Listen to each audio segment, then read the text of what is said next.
papasok yung mga ano, yung mga flammable na ano. Pero yung kamukha kong phosphor lang siguro, hindi mo magiging problema. Kasi si lighter, sumasabog yan. Sobrang init, di ba? Maaaring pagka pumutok, makadisgrasya sa tao. Seguridad sa Bagbag Cemetery, hinigpitan matapos ang sunog noong Undas 2024. Pagpapasok ng flammable items, masusing binabantayan. Huwag na magdala ng masyadong maraming gamit. Ang dalin lang po nila, kandila, bulaklak, at mga Bible. Huwag na sila magdala ng matutulis na bagay, patalim, kutsilyo, mga may ingay na tunog, aso, mga uri ng lumiliyab. Ilang mga nagpupunta sa Manila South Cemetery nahuhulihan pa rin ng mga ipinagbabawal na bagay. So kahapon may work pa, so alanganin din po. Kaya mas okay na ngayon na lang napag-desisyonan na pumunta na di rin in-expect na ganito kaunti yung tao. May paneling din silang ginagawa.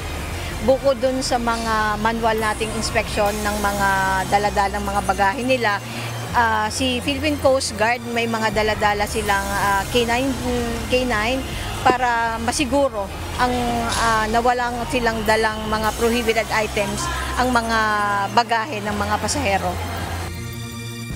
Mga pasahero sa Batangas Port, walang naranasang aberya. Mga umaalis na barko, sumasailalim sa mahigpit na inspeksyon ng Philippine Coast Guard. Pangulong Ferdinand Marcos Jr. hinimok ang APEC leaders na magtulungan sa gitna ng nararanasang pagsubok ng pandaigdigang ekonomiya. Dito sa kali na ito, dito na ako tumanda, hindi binabaha ito kahit kailan. Ito yung panahon na dapat nating i-demand ng gobyerno para sa mga genuine reforms within the framework of the Constitution. Kawawa ang bayan kung ang ipapanawagan ay BBM resign. Kasi ang mangyayari niyan, magkakagulo lang lalo. Ilan umanong questionableng infrastructure project sa Caloocan City, sinisilip ni Representative Edgar Erice.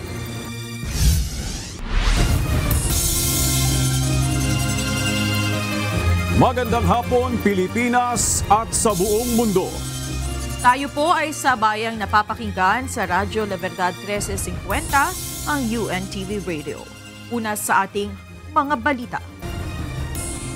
Paulit-ulit lamang ang paalala ng pamunuan ng mga sementeryo sa mga dapat at hindi dapat dalhin tuwing Undas. Gaya na lang sa Manila South Cemetery na kahit taon-taon nang naglalabas ng listahan ng mga hindi maaaring ipasok sa loob, ay meron pa ring nangangahas na magdala nito. Mula sa Manila South Cemetery, ito ang balita ni Ivan Alvarez live.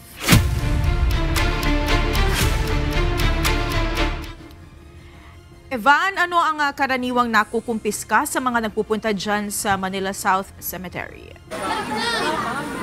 Magandang gabi sa iyo, Monica. Pagkaraniwang nakukumpiska yung mga lighter at sigarilyo dito sa mga individual na bumibisita at papasok sa loob ng Manila South Cemetery.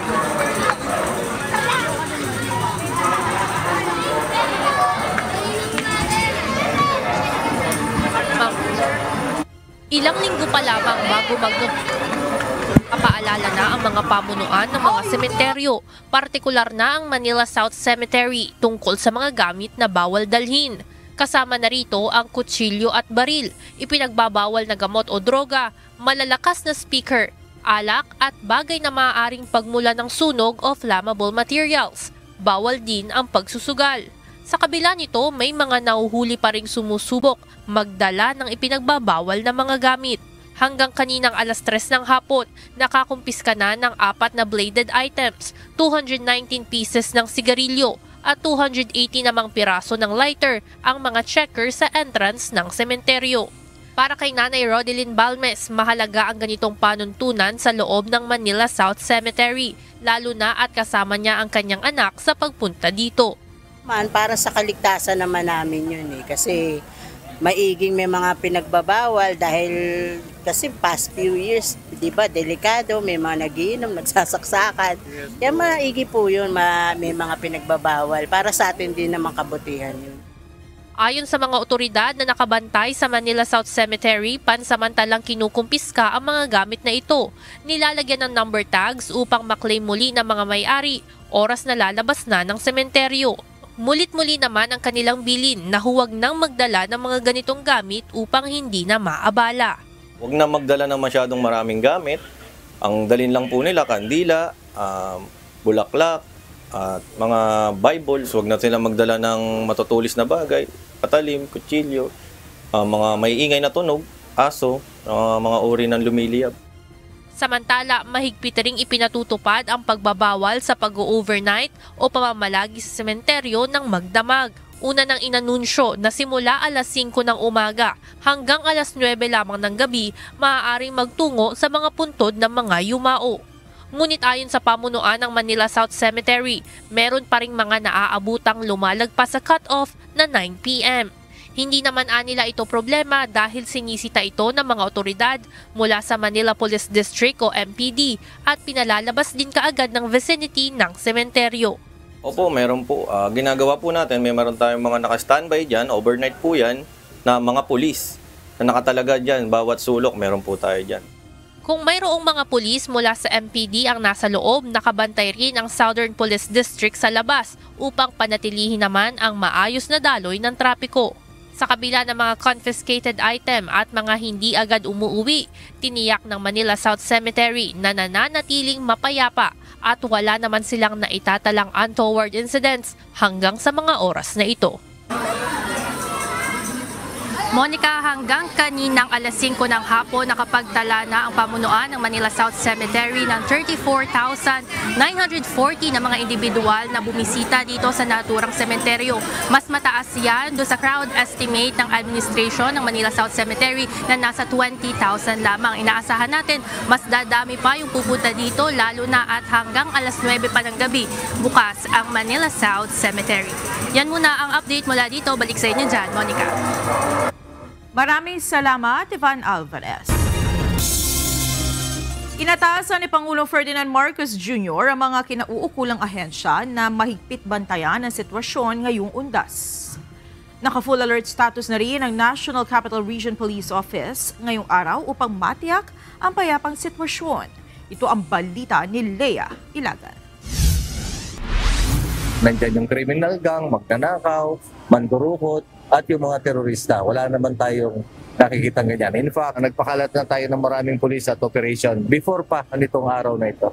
Hindi na maiiwasan ang pananamantala ng ilang grupo ng kriminal tuwing may holiday at mahabang bakasyon sa bansa. Kaya naman ang Philippine National Police patuloy na naghahanda. Gaya ngayong undas na abala ang publiko sa pagpunta sa sementeryo at ang ilan naman uuwi ng probinsya para magbakasyon. Ayon kay Philippine National Police Acting Chief, Police Lieutenant General Jose Melencio Nartates Jr., bagamat wala silang namomonitor na seryosong banta, nais niyang magbantay ng maayos ang mga pulis upang hindi makaporma ang mga kriminal. Kung wala kayong nakikitang pulis yan dahil merong pinuntahan o may nirespondihan, pero nandyan sila, dial 911, nandyan sila kagad. Pero ngayon, talagang volume yung tao, tiis-tiisan tayo, gagawa natin ang paraan para maging maayos ang mga pasahero natin, lalong-lalo na sa kanilang pagbiyahe at siyempre may konting comfort dito sa pagbiyahe nila. Ang National Capital Region Police Office o NCRPO nagtaas na ng alerto sa full alert status para sa seguridad ng undas. Pag sinabi natin full alert, lahat ng mga kapulisan natin ay dapat na-account natin at dapat mag-report sila, liban na lang yung mga may medical conditions. And ready to be deployed anytime when needed. May changes po ba sir sa number of deployed officers po na? Actually, parte ng ginagawa nating pag-ikot ay of course to assess the situation if there is a need na mag-realign tayo ng mga tao or makaroon tayo ng adjustment sa deployment. Ang PNP Highway Patrol Group mahigpit ding ininspeksyon ang mga bus upang masigurong nasa kondisyon ito at maiwasan ang aberya sa daan. Sinabi ni HPG Director Police Brigadier General Hansel Marantan, magde-deploy sila ng mga secret o bus marshals upang masiguro ang kaligtasan ng mga pasahero laban sa mga masasamang loob. Tinignan namin yung linis, yung plaka nila, and in-ensure namin yung hangin ng mga buses, yung gulong nila. And we check when it was produced, yung production ng gulong nila, tama. It should not be more than 4 years, or the most is 5 years. And then after, you replace that kasi we become brittle at mag-cause pa yan ng aksidente. Sir, yung mga marshals, sir? I can speak with HPG alone. Sa HPG, we have deployed close to 400 personnel. And this combination of secret marshals and uniformed men. So it's a covert and overt operation. Bukod sa police visibility, magpapatupad din ang PNP ng liquor ban ngayong undas. Nasa 42,000 police officer ang ipinakalat ng PNP sa buong bansa para sa long holiday. 2,000 rito ay tinalaga sa mga bus terminal. Samantala, inatasan ni Pangulong Ferdinand Marcos Jr. ang mga concerned government agencies na paghandaan ang undas. Ayon kay PBBM, kailangan bantayang mabuti ang seguridad at kapakanan ng mga bibiyahe pauwi ng probinsya, maging ang mga magpupunta sa mga simenteryo. Sinabi ni Palace Press Officer Undersecretary Claire Castro, mahigpit ang bilin ng Pangulo sa Philippine National Police na paigtingin ang pagpapatrolya sa matataong lugar. Gayun din ang bantayang mabuti ng Department of Trade and Industry o DTI ang mga pamilihan upang matiyak na mananatiling patas ang presyo ng mga bilihin. Dapat lagi tayong handa. Nag-utos na po siya sa mga government agencies concerned at kinakailangan po na paghandaan ang darating na undas at nakita po natin at sinabi po natin, pati po ang presyo ng mga bilihin ay binabantayan din po para po mas maganda ang maging karanasan ng ating mga mamimili sa darating na undas at walang pagtaas na presyo. Leia Ilagan, UNTV News and Rescue. Diyos ang aming sandigan, serbisyo publiko ang aming pinahahalagahan. Dumating sa Asia-Pacific Economic Cooperation o APEC Leaders Meeting ang mga lider at opisyal ng mga malalaking bansa sa Gyeongju Republic of Korea. Kasama sa mga dumalo si Pangulong Ferdinand Marcos Jr., kung saan inilahad niya ang kanyang panawagan sa mga lider ng bansa sa gitna ng kinakaharap na hamon sa pandaigdigang ekonomiya. At mula sa Gyeongju, South Korea, ito ang balita ni Nel Maribohok live. Nel, ano ang posisyon ni Pangulong Marcos na kanyang inihayag dyan sa APEC Summit? Yes, Vic, ipinanawagan ni Pangulong Ferdinand Marcos Jr. sa kanyang mga kapwa-lider na kasapi ng Asia-Pacific Economic Cooperation na makipagtulungan sa gitna ng kinakaharap nga na hamon ng mundo pagdating dito sa usaping pang-ekonomiya. Sa kanyang intervention sa APEC Economic Leaders Meeting, informal dialogue with guests, nasa mahalagang panahon na anya tayo kung saan hinahamon ang katatagan ng pandaigdigang ekonomiya dahil sa tumitinding geopolitical tensions, kahinaan ng supply chain, proteksyonismo at hindi makatwirang economic competition na sinusubok maging ang paggawa ng mga polisiya. Ayon kay Pangulong Marcos, hinaharap ngayon ang mga hamong hindi pa nasasaalang-alang o napaghandaan noong binuo ang rules-based system. Kinilala rin ng mismong chairman ng APEC 2025 na si Republic of Korea President Lee Jae-myung ang mga hamon na kinakaharap ng rehiyon. 우리 모두는 국제 질서가 격변하는 중대한 변곡점 위에 서 있습니다.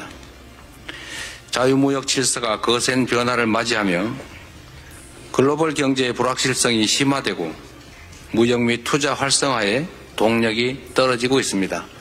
Kaugnay nito, ipinirisinta ni PBBM kung paano maaaring magtulungan ang mga bansa. Kabilang dito ang full restoration ng mekanismo sa pag-aayos ng mga sigalot sa mga miyembro ng World Trade Organization o WTO. Ayon sa Pangulo, ang pagpapanumbalik ng mekanismo ay mahalaga upang mapanatili ang katarungan, transparency at pagiging bukas sa pandaigdigang sistemang pangkalakalan. Mapag-iiwanan anya ang mga maliliit na ekonomiya kung walang gumaganang mekanismo sa pag-aayos ng mga sigalot. Ang appellate body ng WTO, ang final court para sa trade disputes, ay hindi makaaksyon sa mga apela noon pa 2019 dahil sa kawalan ng quorum ng mga miyembro nito dahil sa pagharang sa mga bagong appointments. Hinimok naman ni Pangulong Marcos ang APEC business leaders na ikonsidera ang Pilipinas sa kanilang pamumuhunan. Inilatag ni PBBM ang ginawang reforma ng pamahalaan upang mas maging magaan ang pagnenegosyo sa bansa. Ito ang binanggit ng Pangulo nang magsalita sa APEC CEO Summit. Inimbitahan niya ang mga negosyante na bumisita sa Pilipinas bilang chairman ng ASEAN sa susunod na taon. Let me make our message clear. The Philippines is open, ready, and eager to do business with you. The Philippines offers more than just a strategic location at the heart of the region. We bring a dynamic workforce, a thriving, innovative ecosystem, and an unwavering commitment to sustainable and inclusive prosperity. Dumating sa APEC Summit sina Chinese President Xi Jinping, Crown Prince ng Abu Dhabi na si Khaled Mohammed Al Nahyan, Australian Prime Minister Anthony Albanese, Canadian Prime Minister Mark Carney, Japan Prime Minister Sanae Takaichi, New Zealand Prime Minister Christopher Luxon, Deputy Prime Minister ng Russia na si Alexei Overchuk, United States Secretary of the Treasury na si Scott Bessent at iba pang partners ng APEC.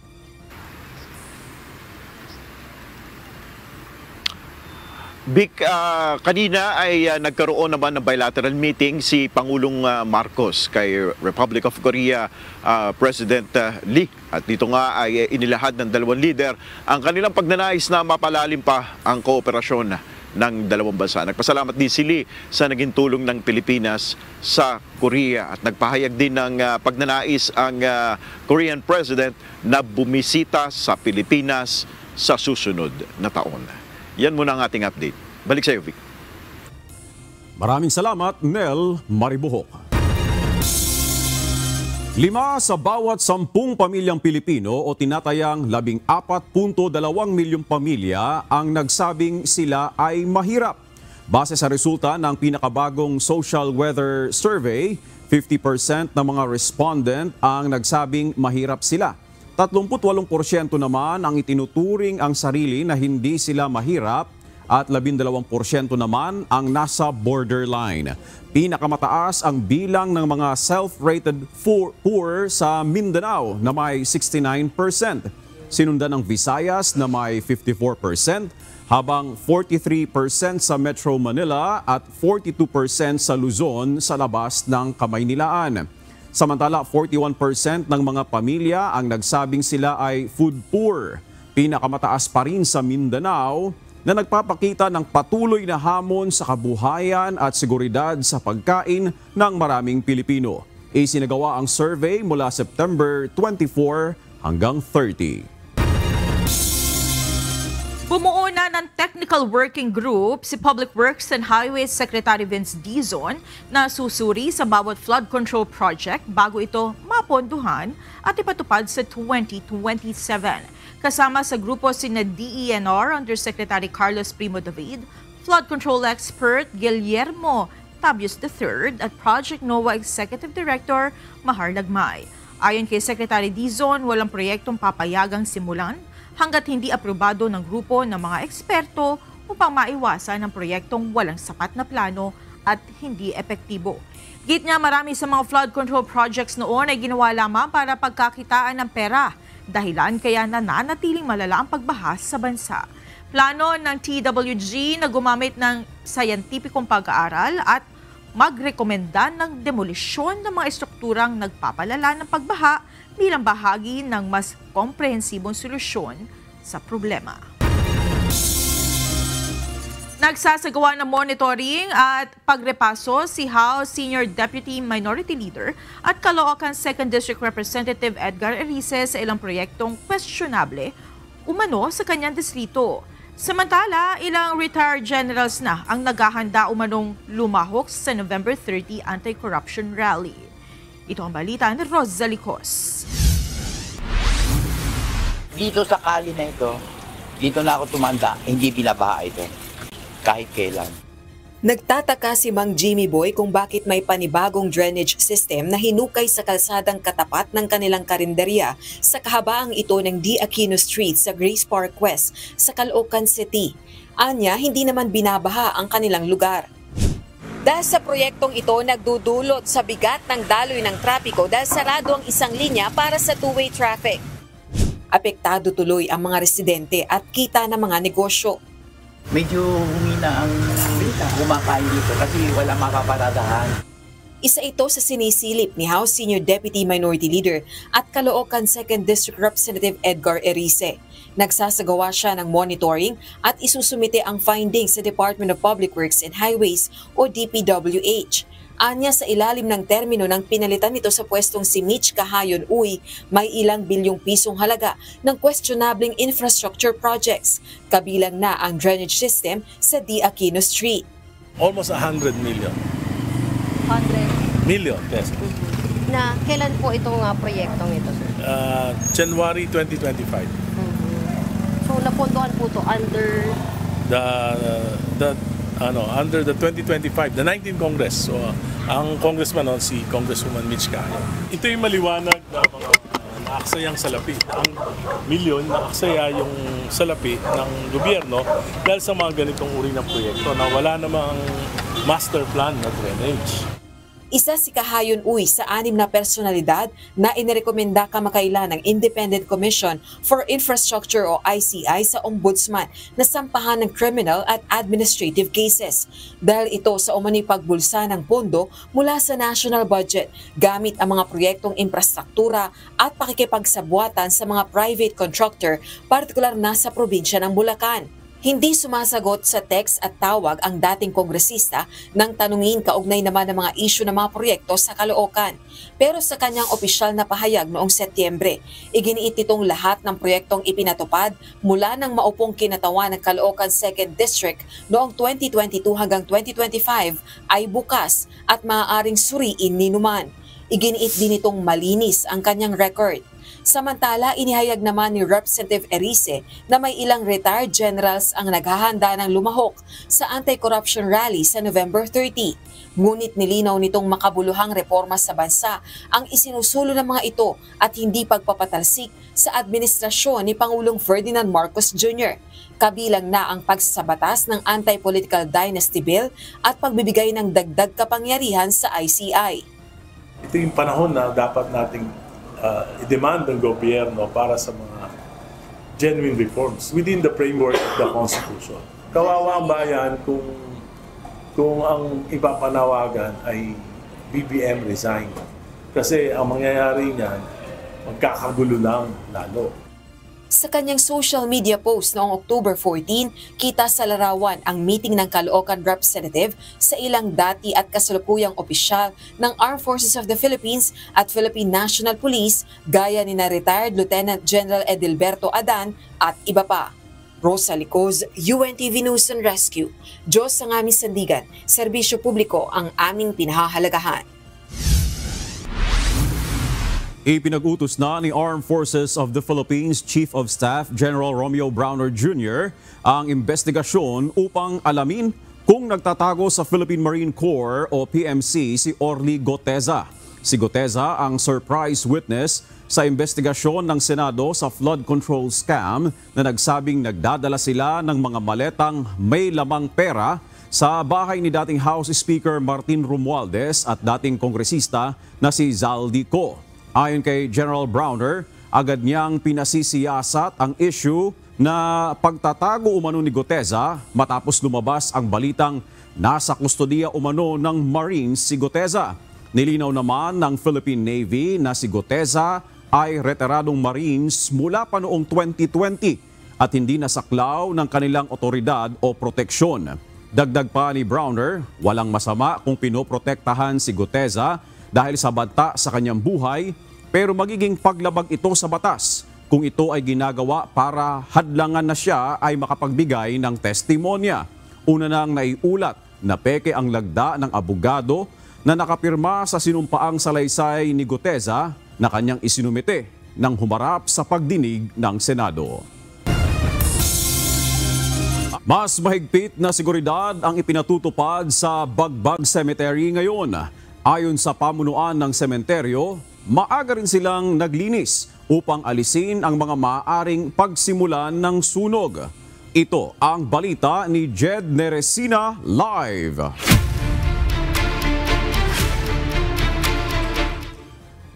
Jed, anong mga prohibited items na ang nakumpiska dyan sa Bagbag Cemetery?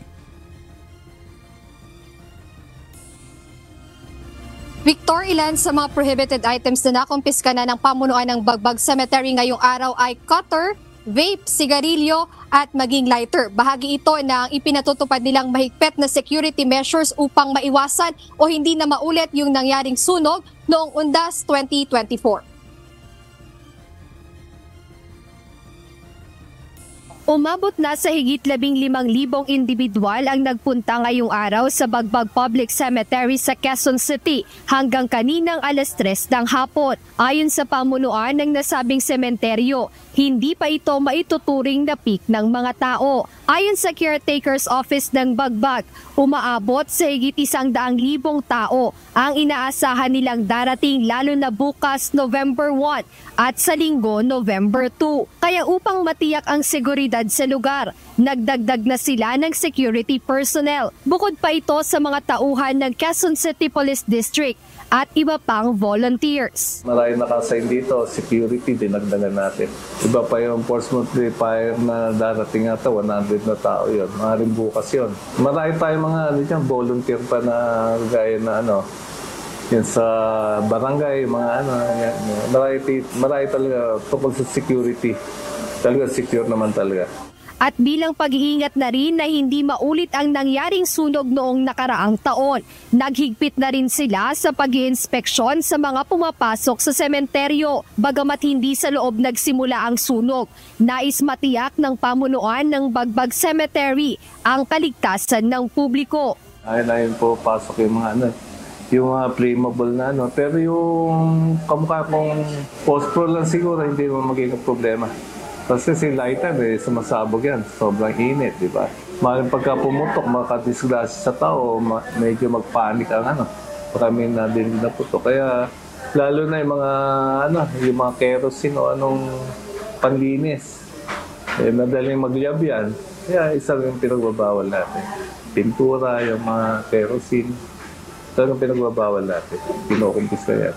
Bukod sa mga bagay na madaling magliyap, ipinagbabawal din ipasok sa lugar ang anumang matutulis na bagay, baril o anumang armas. Gayon din ang sound system, nakalalasing na inumin, baraha o anumang bagay na ginagamit sa pagsusugal. Ayon kay Teohenes Biglang Awa, Special Operations Officer ng Bagbag Public Cemetery, sa entrance pa lamang ay kinukuha na ang mga ito. Kinukumpis ka muna yon, lalo na yung mga iba kasi gusto pa magpintura, pinagbabawal na namin basta galit. Hanggang October 30 lang kasi dahil mahirap yung may dalang pintura. Lahat naman na nakukumpis ka na kung anumang bagay yung pinagbabawal, binabalik naman sa kanila paglabas nila. Kasama rin sa paghahanda ng pamunuan para sa Undas, ang pagtatanggal ng light materials sa mga nicho na posibleng pagmula ng sunog kapag nadikitan ng kandila dulot ng mga kapabayaan. Samantala, pinili ng ilan na magpunta na ngayong araw sa sementeryo para makaiwas sa dagsa ng tao. Maraming tao, mainit, tsaka parang siksikan ang mga tao sa pag ikay pumupunta dito sa sementeryo. Kaya niwasan namin yun. Kaya mga 30 or kaya ados, doon kami pumupunta para maliwalas ang pagpunta namin. Mas maganda kasi kung ngayong kadadalaw, 31 kasi kung makikipagsabayan ka bukas, mas maraming tao. Kaya mas okay ngayon, hindi pa masyadong suffocation yung daan. Victor, sa huling tala ng pamunuan ng Bagbag Cemetery, umabot na sa higit 25,000 ang nagpunta ngayong araw dito sa sementeryo at inaasahan nila na sa araw ng bukas, November 1, ay aabot sa higit 100,000 katao ang magpupunta dito sa sementeryo. Kaya nga pinahigpit nila o nagdagdag sila ng mga security personnel, bukod pa yung mga nasa volunteers at yung mula sa Quezon City Police District. At kaugnay niyan, inanunsyo din nila na simula alas 6 ng umaga hanggang alas 10 ng gabi ay bukas itong sementeryo para sa mga nagnanais magpunta para dito ngayong Undas 2025. Ayan muna update mula rito sa Bagbag Cemetery sa Quezon City. Balik sa inyo, Victor. Maraming salamat, Jed Neresina. Wala pang naitalang untoward incident ang pamunuan ng Manila North Cemetery sa gitna ng patuloy na pagdating ng mga tao. Bagamat may ilan na humingi ng assistance, wala naman sa kanila ang may malubhang kondisyon. Kabilang naman sa mga nagbigay ng libreng serbisyo sa mga nangangailangan ang UNTV News and Rescue. Ito ang balita ni Dante Amento live. Dante, anong klaseng assistance ang hinihingi ng mga kababayan natin na nagtutungo dyan sa Manila North Cemetery? Magandang gabi, Victor. Iba't ibang mga assistance no. Unang-una, pagdating dito sa sementeryo ay agad silang nagtungo doon sa help desk para sa grave o puntod finder para madaling malocate ng ating mga kababayan na pumupunta rito yung puntod ng kanilang mga mahal sa buhay. And of course, doon naman sa ating mga kababayan na mga senior citizen at mga buntis, mayroon namang libreng sakay na ibinibigay ang pamahalaang lungsod ng Maynila. Mayroon ding wheelchair. At pagdating naman o pagkatapos nilang pumunta doon sa puntod ng kanilang mga mahal sa buhay, paglabas, Victor, doon na naman sila humihingi ng iba pang tulong pagdating sa medical. At nakita natin kanina, karamihan nga ay nagpa-blood pressure sa iba't ibang mga medical o rescue unit na nakaantabay dito sa cemetery. Maayos ang buong proseso ng mga nagtungong ngayong araw dito sa Manila North Cemetery, mula sa pag-inspeksyon sa kanilang mga dalang gamit hanggang sa makapasok sa loob ng sementeryo at makalabas. Ayon sa nangangasiwa ng Manila North Cemetery na si Daniel Tan, wala pa silang naitalang untoward incident sa maghapon. Nagkaroon lang anya ng isang insidente kung saan kinakailangang dalhin sa ospital ang isang matanda. Meron kami sana dinala sa ambulansya na nahilo. Senior citizen, dinala lang po sa ospital. Okay naman po siya. Kasi kanina may nawalang bata pero nakita rin po. Dahil yung wristband po natin, malaking bagay po. Hindi na rin gaanong marami ang mga na-recover nilang prohibited items sa inspection area. Ayon kay Tan, bunga na rin ito marahil ng patuloy na paalala sa publiko. Magdala na rin po tayo ng tubig natin kasi ganun. Para inumin natin. Tsaka wag na tayo magsuot ng mga buloli na mamahalin na masakit sa mata ng tao. Samantala, hindi pa rin maiiwasan na may makaramdam ng hindi maganda, lalo na kapag naglalakad ng matagal pagdating sa sementeryo. Dizziness o pagkahilo ang pangunahing idinadaing ng mga lumalabas mula sa loob ng sementeryo. Sumakit po itong sa gilid po nito. Medyo sumakit. Kaya medyo nagpahinga ako. Tapos ang init, nagumbad ako ng t-shirt. Naupo ako. Hindi naman ganun kainit no, Victor, ngayong araw ang naranasan sapagkat makulimlim ang panahon. Hindi tulad noong isang taon na talagang sobrang init ng panahon. Marami ring rescue team ang nakaantabay para maasikaso ang ating mga kababayan na bumibisita rito. Isa na rito ang UNTV News and Rescue. Taon-taon ay nagde-deploy ang UNTV News and Rescue sa sementeryo para magbigay ng libreng tulong sa mga nangangailangan ng agarang atensyong medikal. Kaya nakakaramdam ng hilo. Tulad niyan, galing sila dun sa loob, naglakad. Then pagdating dito, makikita yung tsura nila talagang pagod. Kabilang sana ay pagkaloob ng grupo ay ang libreng pagkuha ng vital signs tulad ng blood pressure. As of 5 p.m. ay nasa 129 na ang natulungan ng UNTV News and Rescue. Para malaman ko kung mataas ang dugo ko. Lagi ang napapagbi sa butikang, meron nga doon. Maraming lumapit upang alamin kung ano yung kanilang mga vital sign o yung mga blood pressure nila. Victor, as of 5 p.m. Ngayong hapon ay nasa 61,000 ang estimated crowd na binigay ng Philippine National Police at inaasahan natin bukas yung pinaka-peak o pinakamaraming magtutungo rito. Kaya paalala po ng pamunuan ng sementeryo at lokal na pamahalaan ng Maynila, magdala po kayo ng tubig at gayon na rin ang payong dahil hindi po natin maasahan na maaring bukas ay uulan. At para na rin doon sa mga magulang, payo po ng pamahalang lokal na sana mas magandang huwag na po magdala ng ating mga anak, lalo na yung mga maliliit pa. Yan ang ating update mula dito sa Manila North Cemetery. Balik sa Victor. Dante, kumusta naman yung traffic situation sa paligid ng Manila North Cemetery at meron bang mga isinarang kalsada? May mga ipinatutupad bang rerouting ang Manila City Government?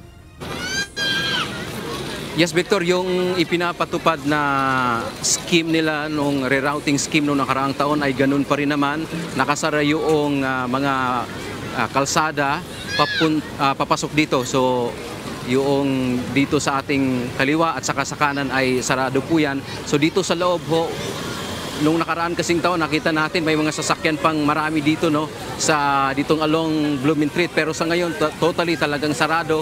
Wala pong pwedeng pumasok dito mga sasakyan except doon sa mga sasakyan ng mga pulis, ambulansya, mga bumbero. Kaya so far sa ngayon talagang nakikita natin, kung ikumpara natin noong nakarang taon, hindi hamak na maayos sa ngayon, hindi pa masyadong nakaranas o walang masyadong crowd, walang naging traffic. Titingnan na lang natin bukas, Victor, dahil yun ang ating inaasahan na peak na pagpunta o ng ating mga kababayan dito sa Manila North Cemetery. Victor. Alright, maraming salamat, Dante Amento. Narito naman ang mga balita sa iba't ibang panig ng mundo, ihahatid ng ating global correspondent na si Maven Carrizo mula sa Perth, Australia.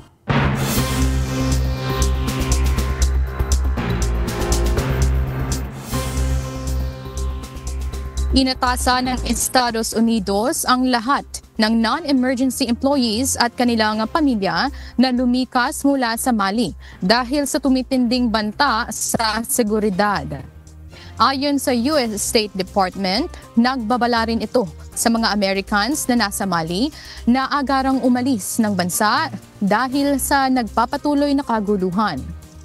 Nagsimula ang tensyon ng ipataw ng mga Al-Qaeda-linked insurgents ang blockade sa supply ng gasolina na nagdulot ng matinding kakulangan at pagsuspinde ng klase sa buong bansa. Tinukoy ng mga analyst ang hakbang bilang bahagi ng pressure campaign ng mga militante laban sa military-led government ng Mali. Nanawagan si South Korean President Lee Jae-myung ng mas matibay na kooperasyon at pagkakaisa sa hanay ng mga kasaping bansa ng Asia-Pacific Economic Cooperation o APEC. Sa gitna ng mga problema sa pandaigdigang ekonomiya, iginiit ni Lee na tanging pagtutulungan at pagkakaisa ang daan upang maharap ang mga hamon ng makabagong panahon at makamit ang pag-unlad sa rehiyon. Ito ang balita ni Marvy Delfin. APEC이 걸어온 여정에 지금의 위기를 헤쳐갈 답이 있다고 믿습니다. 협력과 연대만이 우리를 더 나은 미래로 이끄는 확실한 해답입니다. Sa kanyang talumpati sa pagbubukas ng Asia-Pacific Economic Cooperation o APEC Economic Leaders Meeting sa Gyeongju, South Korea, sinabi ni South Korean President Lee Jae-myung na nananatiling gabay ang APEC sa pagharap sa mga krisis sa rehiyon. Ayon sa kanya, sa pamamagitan ng kooperasyon at pagkakaisa, makakamit ng mga kasaping bansa ang mas matatag at mas inklusibong pag-unlad. Dumalo sa pagpupulong ang mga lider mula sa 21 kasaping bansa at mga kinatawan ng iba't ibang international organization. 자유무역 질서가 거센 변화를 맞이하며 글로벌 경제의 불확실성이 심화되고 무역 및 투자 활성화에 동력이 떨어지고 있습니다. Giit ni Lee, humaharap ngayon ang mundo sa matinding pagbabago sa free trade order at lumalalim na kawalang katiyakan sa pandaigdigang ekonomiya. Bunsod nito, humihina na ang puwersa ng kalakalan at pamumuhunan na dati ay nagsusulong ng paglago sa rehiyon. Batay sa APEC Regional Trends Analysis, inaasahang aabot sa 3.1% ang paglago ng ekonomiya sa 2025. Gayunman, posibleng bumagal ito sa 2.9% pagsapit ng 2026 dahil sa tumataas na utang, mahinang kalakalan at pagkaunti ng mga maaaring makapagpatatag ng ekonomiya. 인공지능으로 대표되는 기술혁명은 우리에게 전례 없는 위기이자 동시에 전례 없는 가능성을 선사합니다. Dagdag pa ni Lee, bagamat nagdudulot ng panganib sa technological revolution ang artificial intelligence, nagbubukas din ito ng oportunidad para sa mga bansang handang makipagtulungan at mag-innovate. Sa harap ng mabilis na pagbabago ng ekonomiya at teknolohiya, nanindigan si President Lee na dapat manatiling matatag ang APEC bilang haligi ng kooperasyon, pagkakaisa at sabayang pag-unlad tungo sa mas maunlad at matatag na Asia-Pacific region. Marvy Delfin, UNTV News and Rescue. Diyos ang aming sandigan, serbisyo publiko ang aming pinahahalagahan.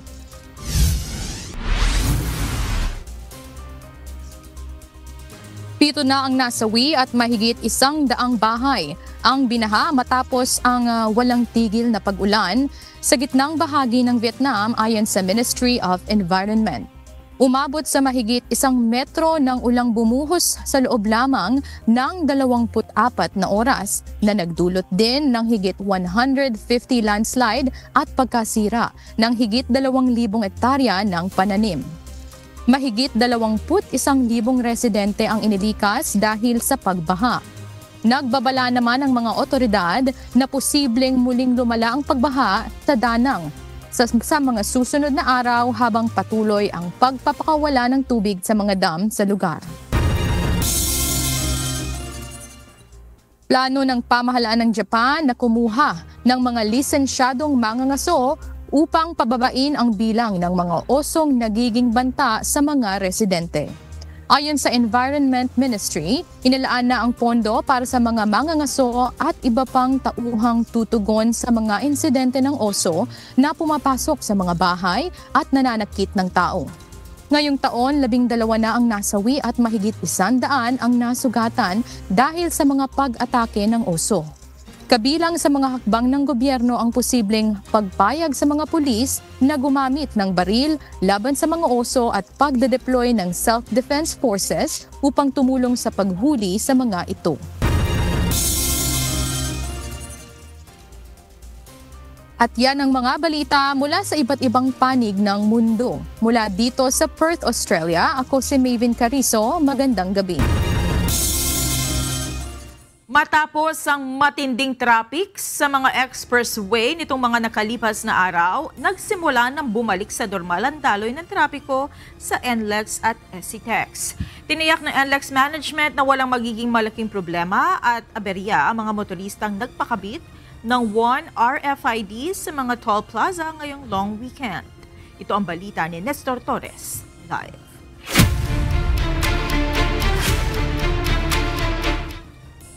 Nestor, ano-ano ang mga hakbang ng NLEX management upang matiyak na magiging maayos ang daloy ng trapiko at walang aberya sa paggamit ng 1 RFID ngayong long weekend?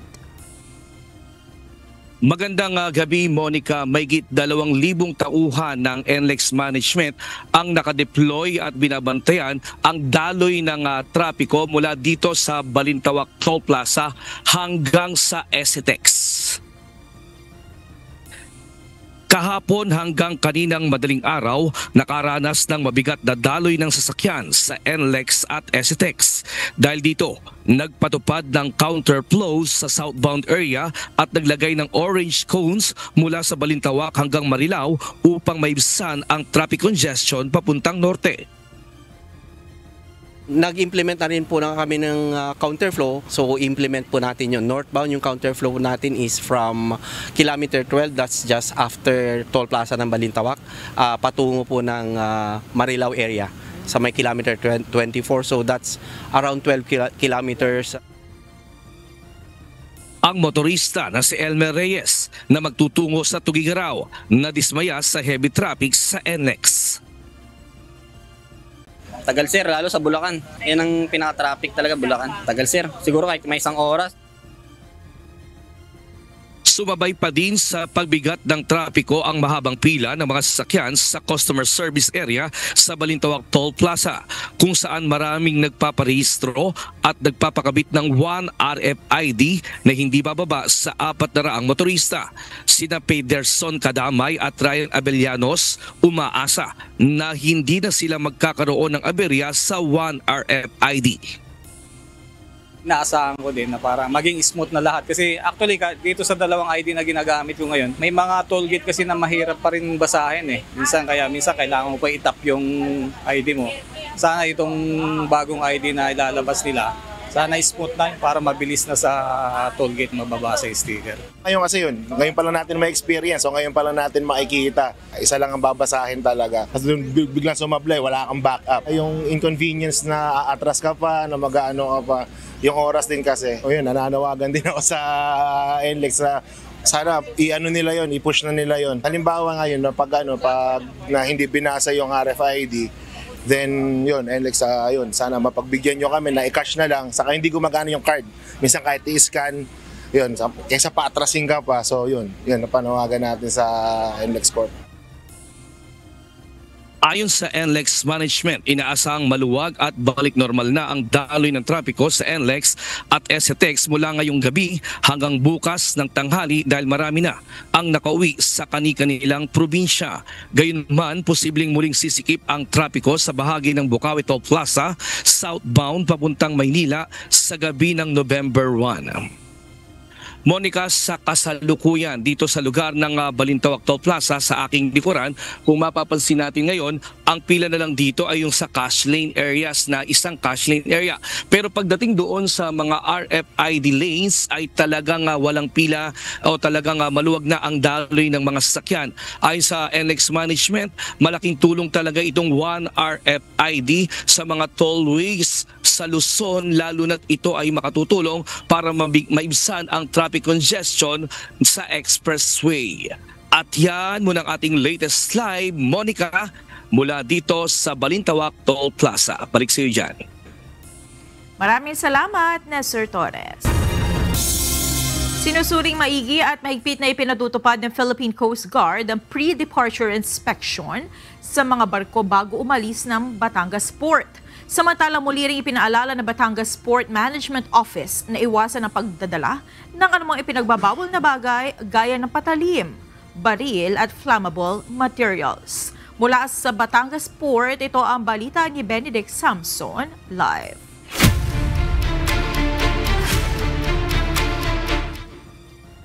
Benedict, may mga barko ba na nakitaan ng kakulangan sa safety facility?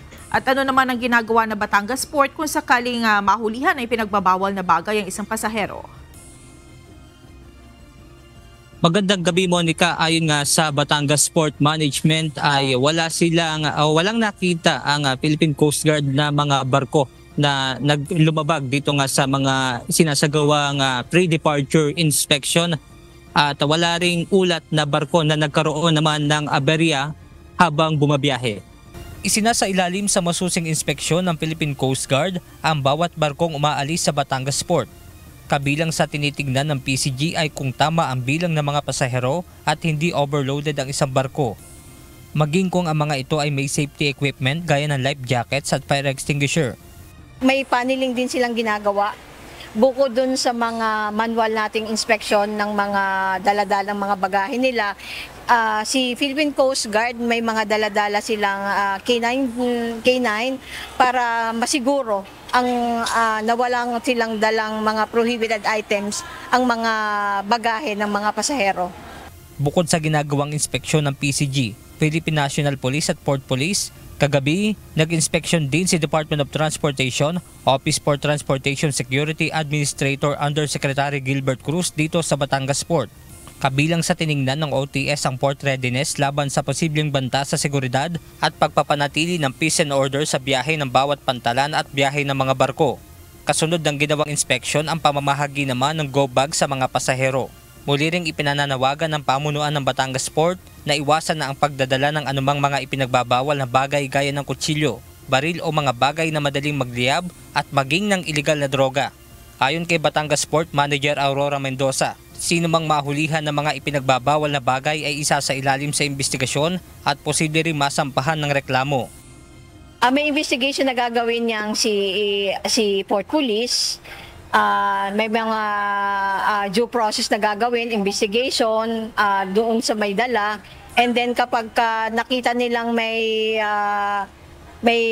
pagkakasala talaga, baka dumating pa sa time na makasuhan pa sila because of bigat noong kanilang mga dala. Samantala, dahil naman sa kahapon ay inaasahan ng bulto ng mga biyahero, may ilang pasahero naman na ngayong araw na lang pumunta sa Batangas Port upang makaiwas sa siksikan. So kahapon may work pa, so alanganin din po. Kaya mas okay na ngayon na lang napag-desisyonan na pumunta na di rin in-expect na ganito kaunti yung tao. Sadyang matraffic po kahapon, kaya ngayon kami lumuwas na papuntang Calapan.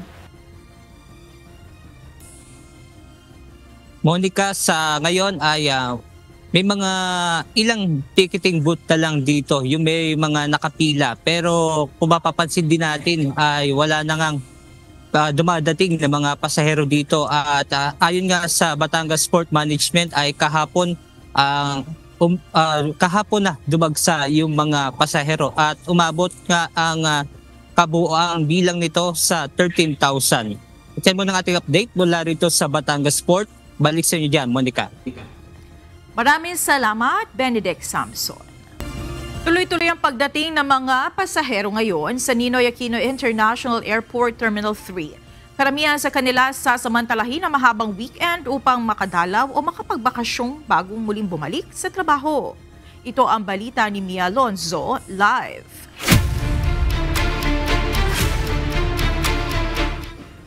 Mia, sa mga hahabol, wala bang magiging problema o aberya sa kanilang magiging biyahe? Magandang gabi, Monica. Ayon sa airport authorities, maaari pa rin naman na humabol na mag-book yung mga uuwi sa kanilang mga probinsya o lalabas ng bansa. Pero merong mga kailangang isaalang-alang lalong-lalo na sa domestic flights dahil kadalasan ng pagkakataon ito yung napu-fully book agad. Kaya ayon sa mga otoridad, posible na mairekomenda na bukas na sila lumipad.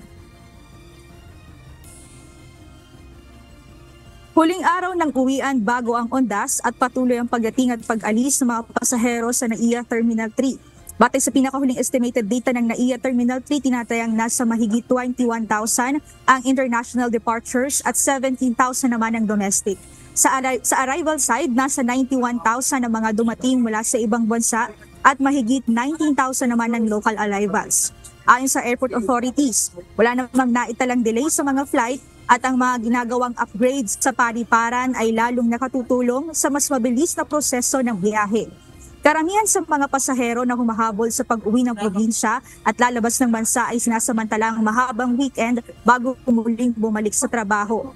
Ayon sa operation team ng terminal, maaari pang makapag-book ng flight ang mga pasaherong paalis ng bansa kahit walk-in, basta't walang aberya sa kanilang binook na pupuntahan maging sa kanilang mga visa. Pero sa domestic flight, dahil sa dami ng nagbubook, posibleng kinabukasan na makaalis ang ilang hahabol sa biyahe. Kaya naman ang OFW na si Albert, nanigurado na walang magiging aberya sa kanyang pagbabalik, lalo na sa bansang pinagtatrabahuhan. Inagana po namin kasi alam namin sa daan pa lang marami ng traffic, so inagana namin dito sa airport. Nagbisita na rin kami kahapon kasi para i-advance na namin kasi pa-flight na ako ngayong araw, so kahapon kami nag-family visit. Aniya, sa ganitong paraan nakakaiwas sila sa dagsa ng tao, mabigat na trapiko at init ng panahon. Gayon din, ang isa sa iniiwasan niya ay ang mismong aberya pagbalik niya sa ibang bansa para magtrabaho. Mas maayos umano ang maagang pagpunta sa sementeryo, kaya taon-taon na nila itong ginagawa bago pa sumapit ang mismong ondas. Samantala, nagpaalala naman ng Department of Health sa publiko na manatiling kalmado at sumunod sa mga alituntunin upang maiwasan ang road rage sa panahon ng undas exodus. Bagamat hindi rin nila mandatory ang face mask, mahalaga na maging maingat pa rin at handa ang publiko saan mang area pupunta na crowded ang mga tao. Well, season pa rin po ng influenza-like illnesses or parang trangkaso, no? So yung mga umuubo, may lagnat, wag na kayong pumunta sa sementeryo, magpahinga na lang kayo sa bahay. Especially kung may mild symptoms ka naman, mag-mask ka para hindi mo mahawa yung mga matatanda, yung mga immunocompromised, kagaya ng may kidney disease at may cancer. Kasi doon nagkakawahan pag nagre-reunion ng mga pamilya. Importante lang aniya na magkaroon ng public health measures at awareness ang mismong mga taong may karamdaman upang huwag nang maihawa pa ang komunidad.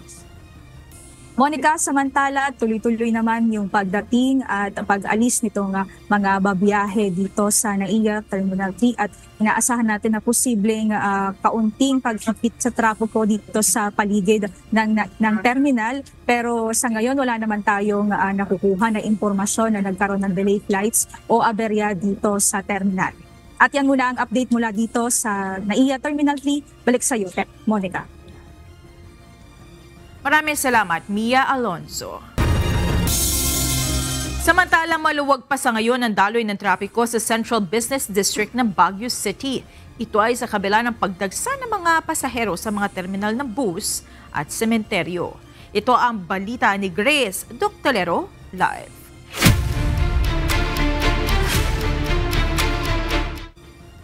Grace, ano yung mga hakbang ngayon ng Baguio City Traffic Management upang manatiling manageable yung daloy ng trapiko sa Central Business District sa kabila ng pagdagsa ng mga pasahero?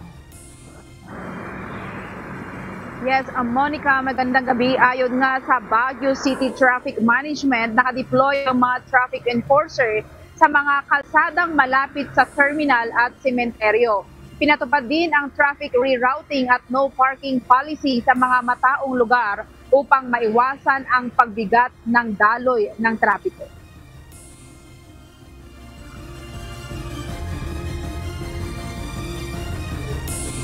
Light to moderate na daloy ng trapiko ang naramdaman sa Central Business District ng Baguio sa bispiras ng Undas. Manageable pa ang sitwasyon sa mga pangunahing kalsada gaya ng Session Road, Harrison Road at Abanao Street sa kabila ng dumaragdag na dami ng pasahero at mga motoristang papalabas ng lungsod. Mas maraming kahapon na. Ito normal lang po ma'am. Normal lang biyahe ngayon. Na-survive din namin mga pasahero kahit marami. Ngayon, kakunti ang pasaheros. Ayon sa Baguio City Police Office, naka-full deployment na ang mga tauhan sa mga sementeryo, kalsada at pasyalan upang matiyak ang kaayusan at kaligtasan ng publiko. Ipinatupad din ang traffic rerouting at no parking policy sa mga lugar tulad ng Burnham Park at paligid ng public market. Inaasahang babagal ang daloy ng trapiko bukas at sa araw ng Undas dahil sa pagdating ng mga bisita. Mas maluwag naman ngayon ang mga bus terminal kumpara kahapon. Ayon sa LTFRB CAR, nagpapatuloy ang terminal inspection sa ilalim ng Oplan Undas upang matiyak ang ligtas na biyahe ng mga pasahero. Sina-check namin yung compliance ng mga public utility vehicles, yung mga buses natin, pati yung mga UV Express, kung okay ba yung biyahe ng mga pasahero natin, lalo na yung kaligtasan nila ngayong Undas. Yung mga sina-check namin, ma'am, firstly, nung nag-pre-evaluate kami, yung terminal compliance. So, titignan natin kung komportable ba yung pasahero. Halimbawa, kung okay ba yung CR, okay ba yung pila, kung meron bang designated na upuan para sa mga persons with disabilities. Sinuri ng mga inspector ang mga terminal ng Victory Liner, Slaughter, Dangwa at Goldback. Tiniyak ng mga bus company na handang bumiyahe ang kanilang mga unit at driver. Siniguro rin na sapat ang mga bus papuntang Tarlac at Maynila kahit walang nadagdag na ruta. Kasi hindi kami nagpapabiyahe na puyat yung mga driver, konduktor. Kailangan napagpahinga sila. Kasi sa amin round trip lang eh. Ilan namang mga pasahero ang mas piniling bumiyahe ngayon upang maiwasan ang dagsang biyahe noong nakaraang gabi. Hindi kasi medyo maluwag ngayon.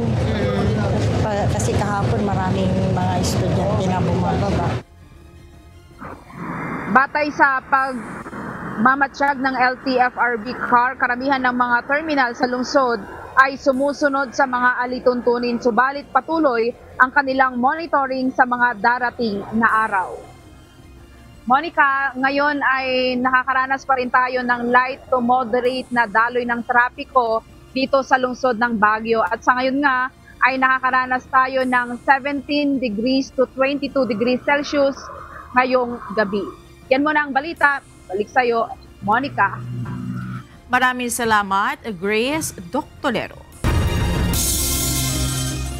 Inaasahang aabot sa 80,000 pasahero kada araw ang dadagsa sa bus terminal sa Davao City ngayong long weekend. Bukod sa pinaigting na seguridad, nagdagdag din ng bus trips upang ma-accommodate ang dami ng mga bibiyahe.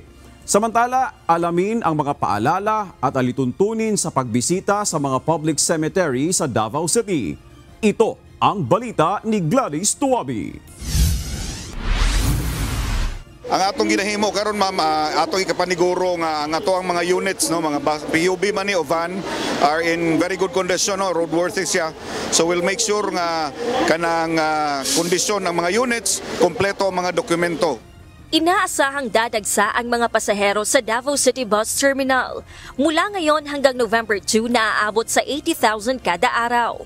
Mula sa karaniwang 700 to 800 trips, umabot na sa mahigit 1,500 ang mga biyahe upang tugunan ang pagtaas ng bilang ng pasahero. Bukod sa mga nakadeploy na security personnel, dadaan sa scanning machines ang mga pasahero at bagahe bago pumasok sa terminal. Nagsagawa rin ng inspeksyon ng LTFRB kanina upang tiyaking nasusunod ng mga operator ang mga guidelines. Dako kay role ang bus operators no, kay sila man ang nagdala sa ilang mga drivers. And it is also the responsibility of the drivers to make sure na kondisyon ang ilang paglawas. Mao ginay permiro ma'am. Then the operators should remind the drivers sa ilahang obligations pinaagi sa atong franchise conditions. Tiningnan ng ahensya ang kondisyon at kumpletong dokumento ng mga bus. Ang mga may kulang na papeles ay hindi pinapayagang bumiyahe hanggang makumpleto ang mga ito. Ang hindi sumusunod sa regulasyon ay bibigyan ng show cause order at sasailalim sa due process. Atuan ni silang i-show cause, patawag na to sa opisina. Nganong kulang ang ilang dokumento, tagaan na to sila, kitawag na to due process to defend themselves. Ug makita gyud nato nga wala gyud tinuod OR ang ilang unit, i-penalize siya sa LTFRB. Samantala, nagpaalala ang Davao City Government sa mga bibisita sa mga sementeryo ngayong long weekend. Bukas ang mga pampublikong sementeryo mula 6 a.m. hanggang 8 p.m. Bawal ang overnight stay at ipinatutupad ang clean as you go policy. Pinapayuhan namang magsuot ng face mask ang mga senior citizen, buntis at may karamdaman. Ipinagbabawal ang pagpasok ng drones, weapons, matutulis na bagay, jacket, backpack, karaoke at mga inumin. Kinakailangan din ng special permit ang mga magtitinda sa paligid ng mga sementeryo. Gladys Tuabi, UNTV News and Rescue. Diyos ang aming sandigan, serbisyo publiko ang aming pinahahalagahan. Maagang nagpunta sa mga sementeryo ang ilan sa ating mga kababayan ngayong araw. Umiiwas kasi sila sa inaasahang dagsa ng mga tao bukas. Sa Loyola Memorial Park na isa sa pangunahing sementeryo sa Marikina City, umabot na sa 7,800 ang na-monitor na nagtungo doon ngayong araw. Ito ang balita ni Ryan Lacanlale, live.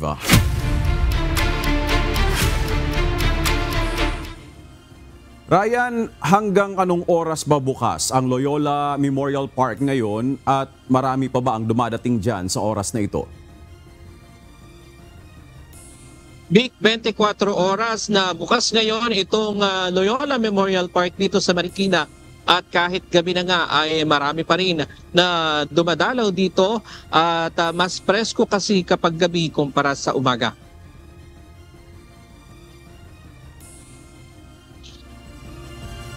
Maagang dumalaw sa mga sementeryo sa Marikina City ang ilang mga kababayan ngayong araw. Ilan sa ating mga nakausap kanina ay galing pa sa probinsya ng Rizal, Quezon City, ibang mga karatig lugar at dito sa Marikina. Anila, minabuti na nila na ngayong bumisita sa sementeryo habang hindi pa dagsa ang mga tao para hindi na rin sila makipagsiksikan bukas. Dito sa Loyola Memorial Cemetery, umabot na sa 7,800 ang dumalaw ngayong araw hanggang kaninang alas 6 ng hapon. Si Aling Melissa ay tsumitsyempo ng panahon kaya ngayong gabi nagpunta dito sa sementeryo. Iniiwasan din nila ang mainit na panahon kapag tanghali. Isa pa yun, mainit, di ba? Yun. Maganda dito hanggang gabi. Ano siya, komportable ka dito. Walang mas maayos. Sabi ng PNP, wala pa namang untoward incident silang naitatala maliban sa mga nahihilo dahil sa init ng panahon. Posible din aniyang dumoble ang mga magpupunta sa mga sementeryo sa Marikina ngayong taon. Pero may sapat naman silang mga tauhan para magbantay sa mga sementeryo. Sa ngayon ay nakadeploy sa kanila ang nasa 1,283 kabilang na ang mga augmentation gaya ng ibang force multiplier. Paalala nila sa publiko, huwag nang magdala ng mga ipinagbabawal na bagay sa loob ng sementeryo. Bawal po talaga magdala yung mga bagay-bagay po na matutulis, alak, mga sigarilyo, posporo, at saka siyempre po yung mga bagay na alam nating nagbibigay ng malakas na tunog po sa loob ng sementeryo. Dahil hindi po lahat ng mga katabi po nila ay gusto po nila yung mamaingay. Kaya yung lahat po, respeto lang po sa mga katabi. Sinicheck nila individually yung pumapasok para ma-ensure na talagang may pasok. Walang may pasok po din sa mga pinagbabawal ng mga bagay-bagay. Big, kanina sa pag-iikot namin dito sa mga sementeryo, dito sa Marikina City, kabilang yung mga naitatalang problema, yung paghahanap doon sa mga nicho ng mga kaanak ng ating mga kababayan. Na paulit-ulit naman yan na nangyayari. Pero doon sa isang sementeryo kanina, nakita din natin na puspusan yung kanilang pagsasaayos, lalo na dito sa isang public cemetery dito. Puspusan yung kanilang pagsasaayos o pagpintura doon sa mga nicho ng kanilang mga mahal sa buhay. At yan muna ang latest mula dito sa Marikina. Balik sa iyo, Vic. Maraming salamat, Ryan Lacanlale.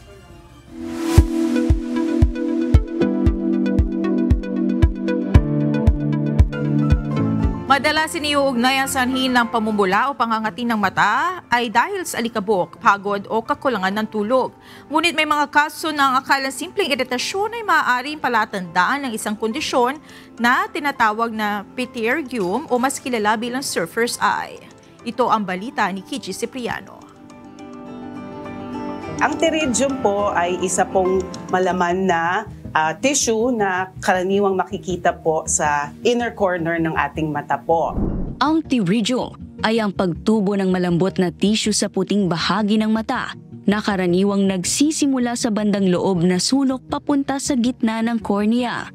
Bagaman maaaring mukhang maliit lamang sa una, kapag hindi naagapan, maaaring lumaki ito at makasagabal sa paningin ng pasyente. So, naiiba ito po sa ibang mga condition po. Ito po ay external or nasa labas lang po. At ito po ay isang benign condition. Ibig sabihin po, hindi po siya nakakasama. However, it can cause some discomfort and some blurring of vision sa mata po. Tinatawag po itong surfer's eye because this is very common nga po sa mga tao na laging exposed sa UV light, specifically sunlight, also to the wind, to sand, and to dust. So, surfer, obviously, very common na exposed sa araw, opo, sa hangin, tsaka sa, sa buhangin po. Kaya po, makikita po ito commonly sa mga surfers, actually also sa mga pangingisda. If you're talking about kung may predisposition po or may familiar conditions po that can make you predisposed to developing this condition, there's a very small genetic factor. So it's mostly environmental po. Ayon kay Dr. Maria Joanna Rodriguez Chan, isang ophthalmologist mula sa Makati Medical Center, hindi nakakasama ang pterygium dahil ito ay benign o hindi cancerous. Subalit kapag lumaki o umabot sa gitna ng mata, maaaring magdulot ito ng discomfort at panandaliang panlalabo ng paningin. kapag nasa extreme grade na po, yung grade 4, kumbaga yung pterygium mas tumubo na po at nasa pupil center po or nakaharang na po sa paningin po natin, then that's the time that it can cause temporary blindness. So temporary meaning, pag tinanggal, pag inoperahan po, babalik po yung paningin po natin po. Hindi man delikado ang pterygium, dapat pa ring bigyang pansin ang anumang pamumula, pangangati o panlalabo ng mata. Ang maagang pagkonsulta sa ophthalmologist ay makatutulong upang maiwasan ang mas malalang komplikasyon. Panoorin ang iba pang mga paliwanag ukol sa pterygium ngayong linggo dito lang sa Doctors on TV, 9 a.m. to 10 a.m. only here on UNTV. Kichi Cipriano, UNTV News and Rescue. Diyos ang aming sandigan, serbisyo publiko ang aming pinahahalagahan.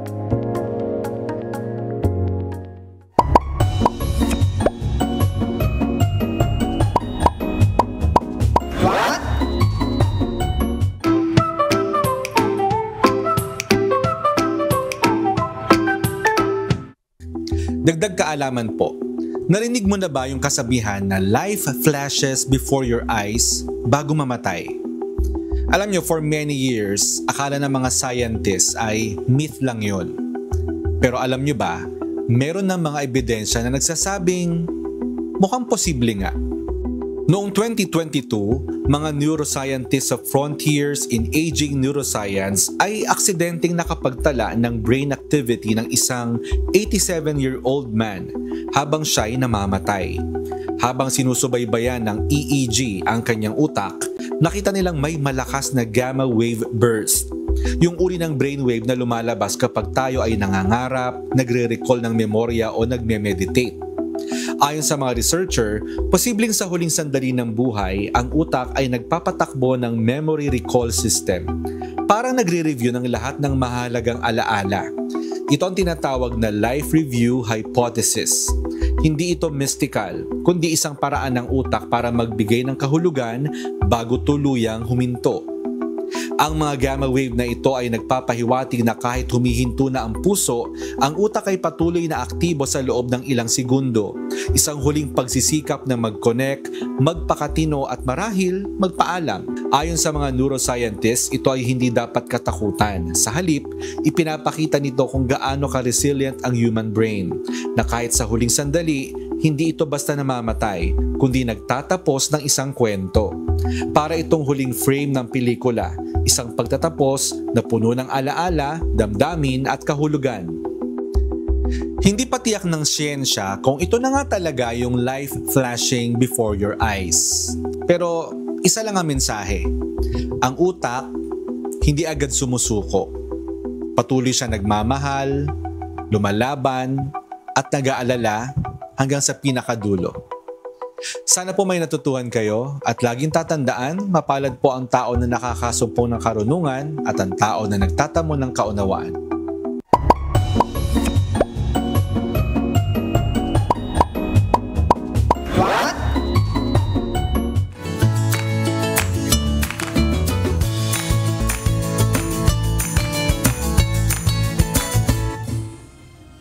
Narito na po ang ating mga nagikausi ngayong pong araw ng Biyernes.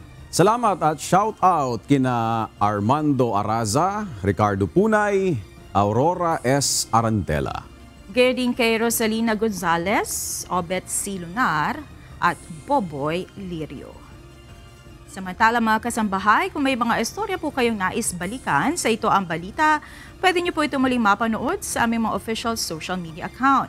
Magtungo lamang po sa UNTV News and Rescue YouTube channel at i-click ang subscribe button. Gayun din sa aming Facebook, Instagram, X at TikTok accounts. Mapapanood nyo rin po rito ang iba pang news programs ng UNTV, pati na iba pang video ng nag-iisang public service channel. Kaya subscribe, like, and share. Narito naman ang salita ng Diyos na ating sandigan. Mula sa aklat ng Santiago 4:14 hanggang 15 na nagsasabi, "Kayo ngang hindi nakaalam ng mangyayari bukas. Ano ang inyong buhay? Kayo nga'y isang singaw na sa sangdaling panahon ay lumilitaw. at pagdakay na papawi. Sapagkat ang dapat ninyong sabihin ay, kung loloobin ng Panginoon ay mga bubuhay kami at gagawin namin ito o yaon.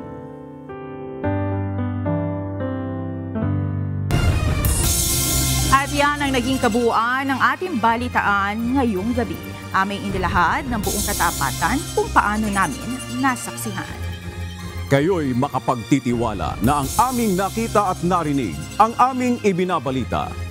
At dito sa UNTV, Diyos ang aming sandigan, serbisyo publiko ang aming pinahahalagahan. Magandang gabi.